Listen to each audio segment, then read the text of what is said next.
गांव के बाहरी इलाके में बसे एक साधारण परिवार में अर्जुन रहता था। वह मेहनती और शांत स्वभाव का था।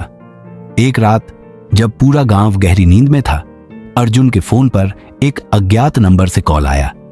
कॉल उठाते ही दूसरी तरफ से एक गहरी रहस्यमयी आवाज सुनाई दी। अगर अपनी बहन को बचाना चाहते हो तो तुरंत पुराने कुएं के पास आओ। अर्जुन के शरीर में सिहरन दौड़ गई। उसने कमरे में जाकर देखा तो उसकी बहन नेहा बिस्तर पर नहीं थी। अर्जुन ने तुरंत अपने सबसे अच्छे दोस्त रघु को बुलाया। रघु को पूरी बात बताई। रघु ने सलाह दी, यह किसी की शरारत भी हो सकती है, लेकिन नेहा के गायब होने को हल्के में नहीं ले सकते। हमें कुएं तक जाना होगा। दोनों टॉर्च और एक डंडा लेकर निकल पड़े। रास्ता घने जंगल से होकर गुजरता था। अजीब सी आवाजें, सरसराते पत्ते और घुप अंधेरे में दोनों की धड़कनें तेज हो रही थीं। कुएं के पास पहुंचते ही उन्हें जमीन पर एक कागज का टुकड़ा मिला। उस पर लिखा था, नेहा अब यहां नहीं है। अगर उसे बचाना चाहते हो तो श्मशान घाट पहुंचो, लेकिन अकेले आना। श्मशान घाट गांव से दूर एक वीरान जगह पर था। अर्जुन ने रघु से कहा, यह जगह बहुत डरावनी है, लेकिन मुझे जाना होगा। श्मशान में अंधेरा छाया हुआ था। बस एक लालटेन टिमटिमा रही थी। अर्जुन ने देखा कि लालटेन के पास एक बूढ़ा व्यक्ति बैठा है। उसकी आंखों में गहरी चमक और चेहरे पर एक रहस्यमयी मुस्कान थी। बूढ़ा व्यक्ति बोला, बहुत बहादुर हो तुम जो यहां तक आए, लेकिन तुम्हें जानना होगा कि नेहा को बचाने से पहले तुम्हें अपने परिवार की सच्चाई का सामना करना होगा। अर्जुन ने गुस्से में कहा, यह सब बंद करो, मेरी बहन कहां है?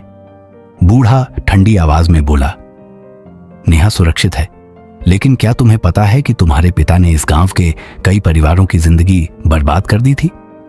अर्जुन चौंक गया। उसने कहा, तुम क्या कहना चाहते हो? मेरे पिता अच्छे इंसान हैं।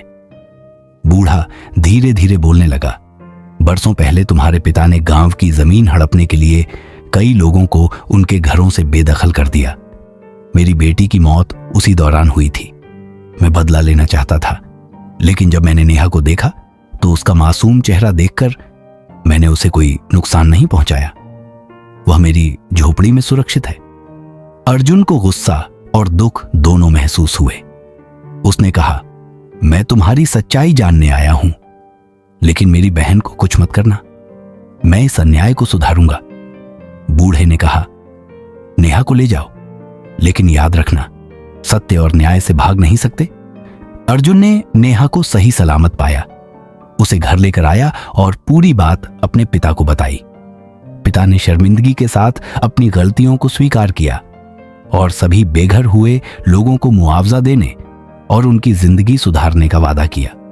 अर्जुन ने इस अनुभव से सीखा कि अतीत के गलत फैसले एक दिन सामने आ ही जाते हैं। हर व्यक्ति को अपने की का सामना करना पड़ता है, लेकिन उन्हें सुधारने का मौका हमेशा होता है। गलतियों से भागना नहीं, उन्हें सुधारना ही सच्चे इंसान की पहचान है।